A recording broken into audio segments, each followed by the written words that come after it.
పిల్లల్లో పక్కతడిపే అలవాటు కొన్ని సూచనలు. బుద్ధిమాంద్యం గల పిల్లల్లో పడక తడిపే అలవాటు సహజంగానే జటిలంగా ఉంటుంది.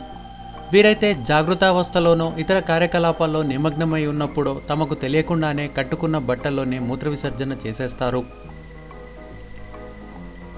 వీరిని మానసికంగా అధ్యయనం చేసి వారి కాలకృత్యావసరాలను తీర్చుకోవాల్సిన సందర్భంలో ఇంట్లోని పెద్దవారికి ఏదైనా సంకేతం ద్వారా తెలియజేసే అలవాటు చేయాలి.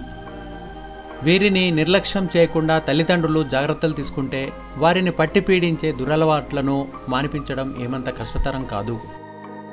ఈ చిట్కాలు మీకు నచ్చినట్లయితే వీడియో కింద కనిపిస్తున్న లైక్ బటన్ కొట్టడం మరవకండి. అలాగే మరిన్ని వంటింటి చిట్కాలు.com వీడియోల కోసం తప్పక సబ్స్క్రైబ్ బటన్ క్లిక్ చేయండి.